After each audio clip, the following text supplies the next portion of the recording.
Hey guys, KRX50 here with another review. This time I'll be reviewing the Pokemon Zukan DP from Pocket Monsters Diamond and Pearl. This is the Pokemon Zukan, or Pokedex, given out to every Pokemon trainer in the Sinnoh region. This set just consists of the Zukan itself, so let's take a look at that. The version I have here is the red version that is given out to male trainers, while female trainers get a pink-colored version. And that it can actually be bought as a separate toy. But going to this, as is clear to see, the base plastic color is primarily red, while there is also a little bit of black plastic and little bits of green plastic in these spots here, and a little bit of gray plastic or silvery plastic down here in the bottom. Yeah, it's folded up right here. You got a hinge right here. And a little bit of clear plastic, which is an IR port, which I'll go into later. You can just open it up by flipping it up like this, and here we have the inside. While it's up, you can also slide out this button here for the full open mode. So you can see that it has two screens. One is this green LCD screen, while this one is a covered display screen, which is actually a touch screen. You also got a directional pad right here, two buttons, here, as well as a third button, which is here. We've also got detailings like the speaker right here, a gray border around each of the screens, a nice gray ring around the slide out button, and for anyone who has Pokemon Diamond, Pearl, or Platinum, this bomb display screen should look familiar, as this is what the bomb screen on the DS looks like when you're accessing your Pokedex in Diamond, Pearl, and Platinum. It has the scrolling part, which looks like a Pokeball, two arrow buttons, and then buttons for search, switch modes, and look into the Pokedex. So to turn on, you just hold down this button. You'll see the Takara Tomy logo, then intro.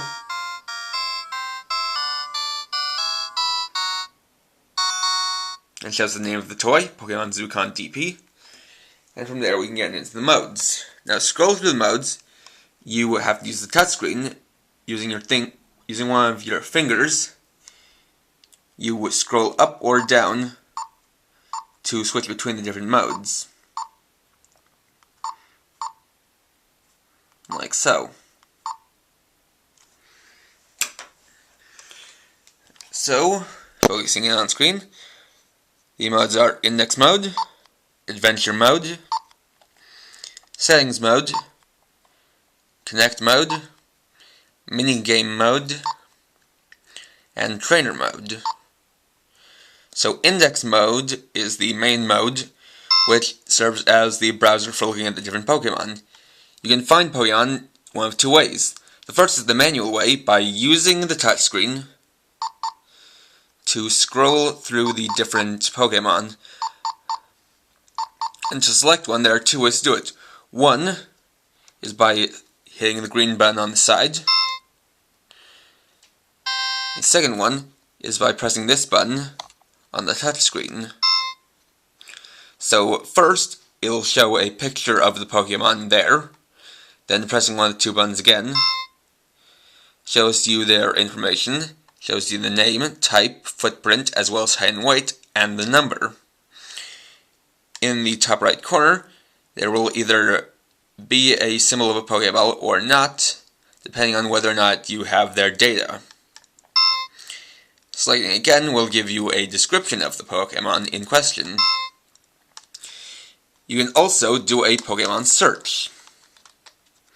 do that, you first hit this button. Then you have a few options. Just switching around. You have number, name,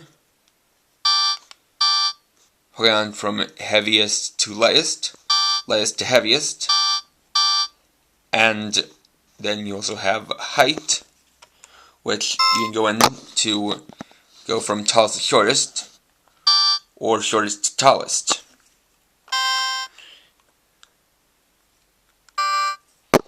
And lastly, you have by type. Now, type is the easiest to search by, so we'll go by that. Though these are in Japanese, so I'll tell you what each of these types are. First is Aku, or dark. Next is Kori, or ice. Third is Iwa, rock. Fourth is ghost.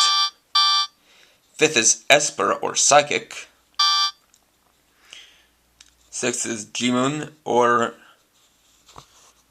ground. Going to the next page, I have Kakuto, or fighting, Denki, or electric, Kusa, or grass, Doku, or poison, Hiko, or flying, dragon,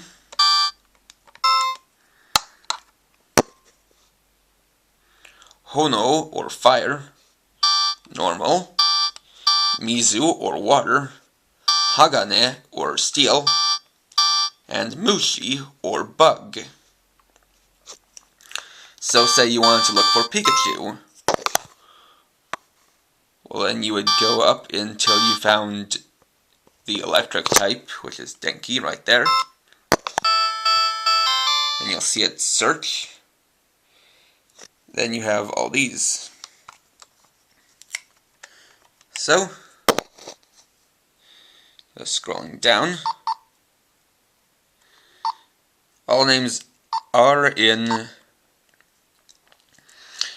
Oh, they are all in katakana. So, a good way to find them is also by number. But you'll see here, these three are Pichu, Pikachu, and Raichu. So we've got Pikachu right here. Has a nice picture. And all that other stuff. Now to start, this Pokedex only goes up to Manaphy. And from what I can find, apparently, once you get all the ones you get to start, you can expand it to the National Pokedex. Unfortunately, I have not done that yet, as it's a little bit easier said than done. Now, the main way of getting data for the index mode is adventure mode. So this is where you go out into the field and search for Pokemon. The first thing you can do is select which field you want to go to.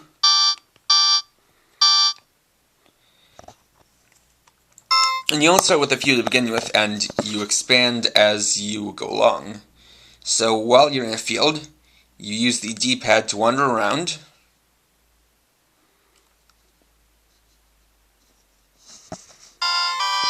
Until you find a Pokemon. Here you found Chatot.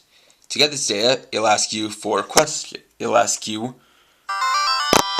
a question, a quiz question. If you get it right, you get their data. Another feature of fields is Pokemon gyms. Now within the gyms, while it does not use the specific leaders, all gym leaders are represented by Brock. But the way gym leaders go is that once you've gotten data on a certain amount of Pokemon, you can go to a gym and then have a quiz battle with the leader. And if you win said quiz battle, you get a gym badge. And doing so is important, as certain Pokemon can only be seen, and thus their data can only be accessed through the gym battles. Another feature is that within the adventure mode, you will occasionally have events, like somebody showing you a new Pokemon, or a mysterious Pokemon, or rare Pokemon suddenly appearing.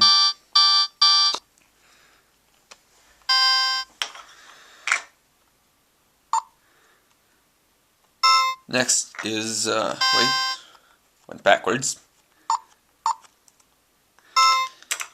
Next is settings mode. You can change this time, sound, user, contrast, battery, or reset. Now the only thing I'm going to go into, as the others are pretty explanatory, is the user function.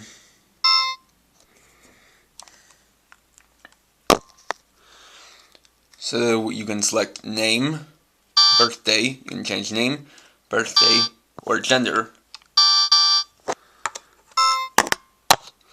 For name, you can select from hiragana,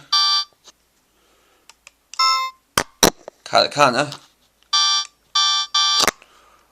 or English letters. And because of the English lettering, I have input mine as Ash. And there's also a good reason for that.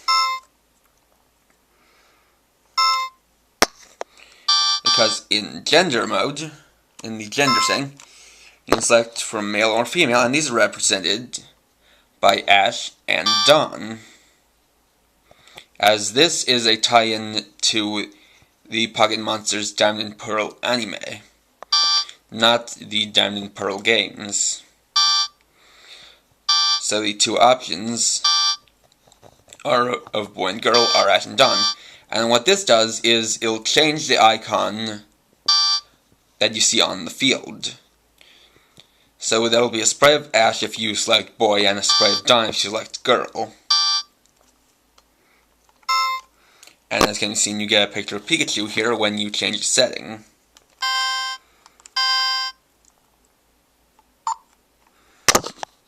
The next mode is Connect mode. Now while I can't actually show you what it does, I can explain it. These are two settings, these are two options, send and receive. Now what this does is that this is a way of helping to expand the index mode. Basically what it means is that you can send, that if you have a pal that has one of these, you can send or receive data on certain Pokemon to each other to help each other out. Another option is to connect with the DP series Monster Balls or Pokeballs, which are electronic Pokeballs that you can use to basically, in a different way from the Zukan, get data on Pokemon, and then you can transfer them into the Pokedex. Similar to how in the games when you catch a Pokemon, its data goes directly to your Pokedex. This is a nice feature, though it really only applies to people, well, this mostly basically applies to kind of kids in Japan who want to share data and help each other out, help their friends with collecting Pokemon data, or for people who have the electronic monster balls.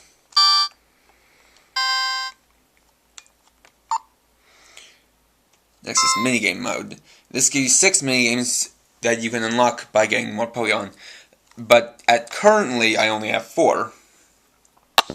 These are Pokemon Catch, Pokemon Quiz, Fossil Dig, and the fourth one that is kind of a sorting game that I couldn't exactly find a good translation for. So first is Pokemon Catch, and the way that works is you have to line up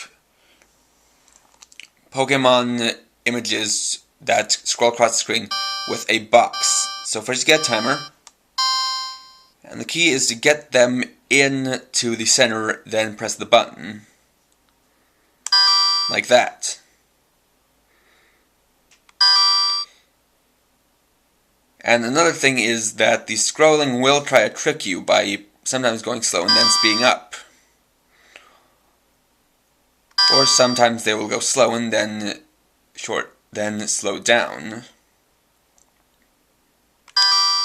So you have to be very careful.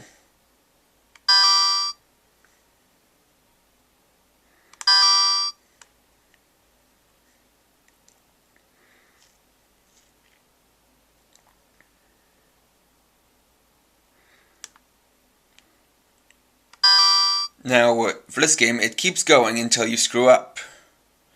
So say if you only have them partially in like that, the game ends and then it shows you your score. Next is Pokemon Quiz. This gives you a bunch of data, and so you have to answer questions similar to the ones that you get when you find Pokemon. So that one was incorrect. Now, one of the things that's a little bit of a flaw of this that I find is that too often they rely on height and weight of Pokemon.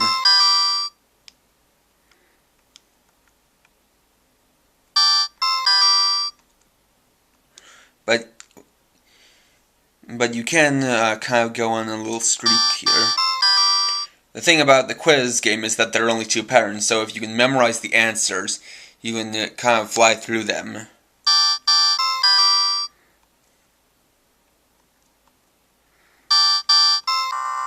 But screw up and the game ends.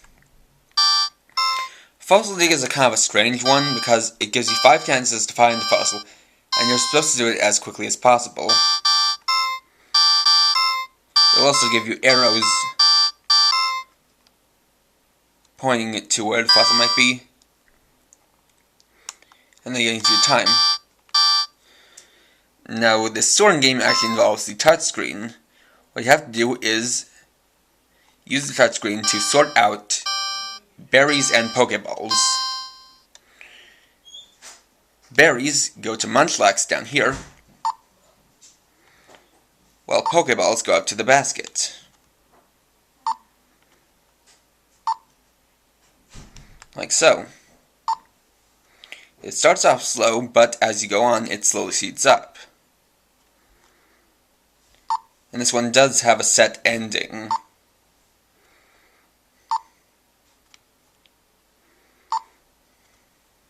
As you can see, it just sped up. The game keeps going until you reach the end, or until you miss, or sort an item to the wrong place.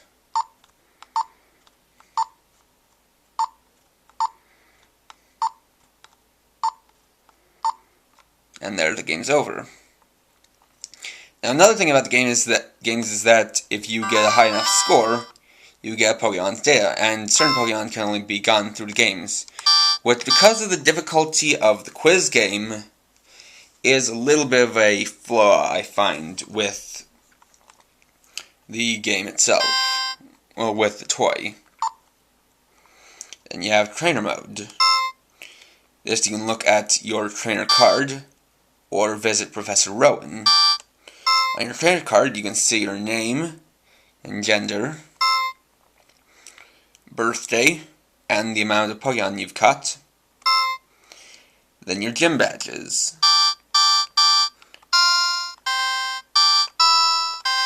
And similar to in the Diamond, Pearl, and Platinum games, each of the badges has its own different tone to it. And you hear the tone when you select it.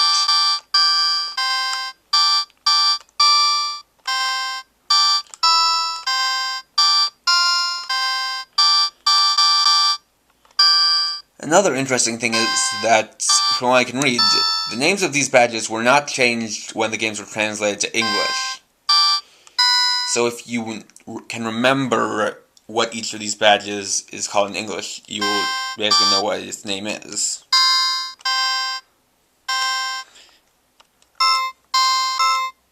Second is visiting Professor Rowan. He'll basically just judge your Pokedex. He doesn't really do much to help you. Though at the beginning of the game, it will be Professor Rowan who will ask you to input your data.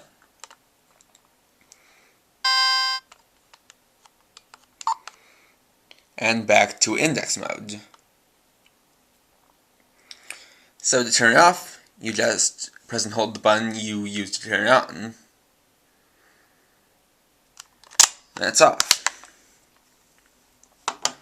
Now, as some of you might remember, I have in the past done a review of its American counterpart.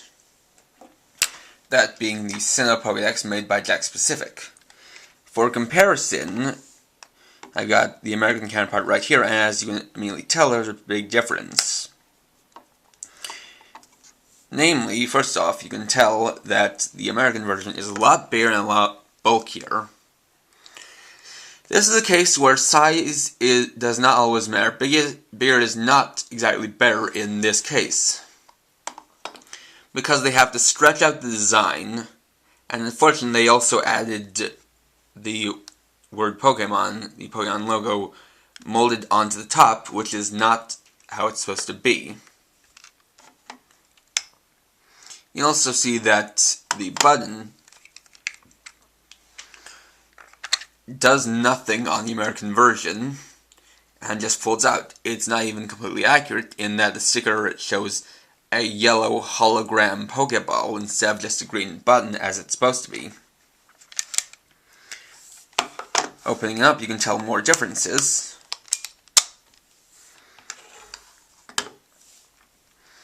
The first one being how just the American version has these sticker borders that show Dialga and Palkia on the top screen and the 3 starter Pokemon on the bottom screen, while the Japanese version has just a plain gray borders. You can also see that the D-pad on the American version is detailed with arrows on it, and the 2 buttons are labeled A and B, which is also inaccurate.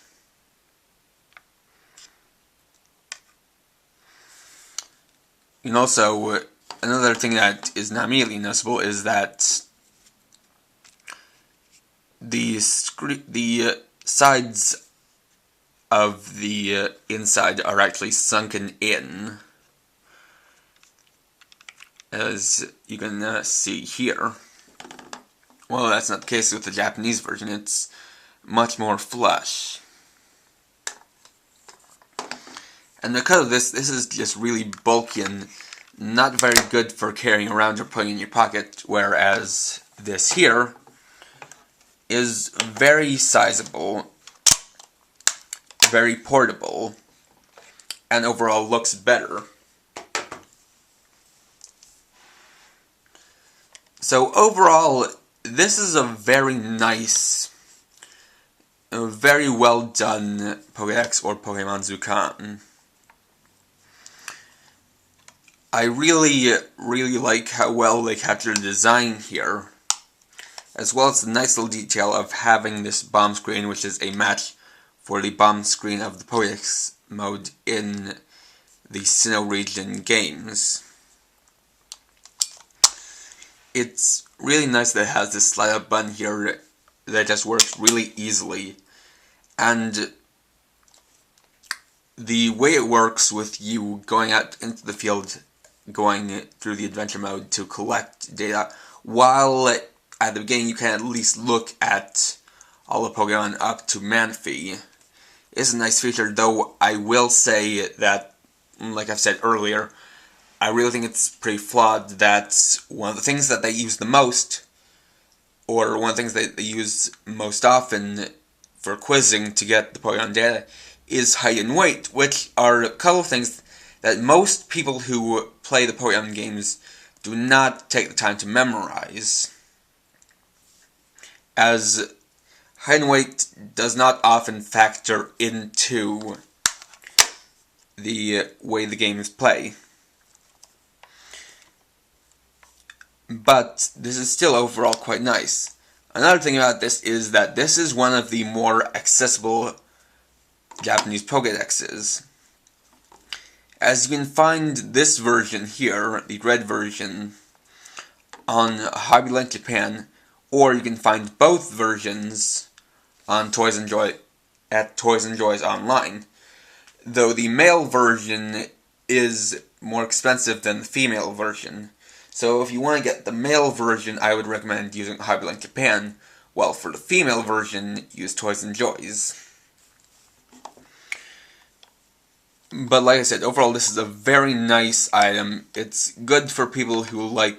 It's a great cosplay item, as it's very, very accurate.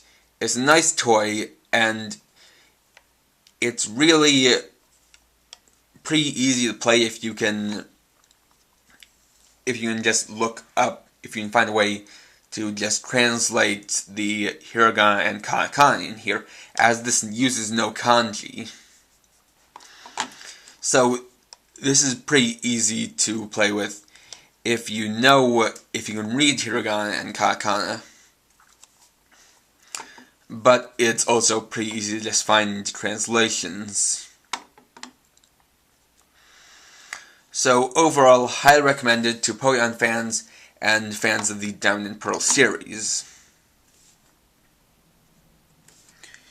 So, thanks for watching. Please rate, comment, subscribe, and check out my channel for more videos. And for now, this is KRX50, writing off.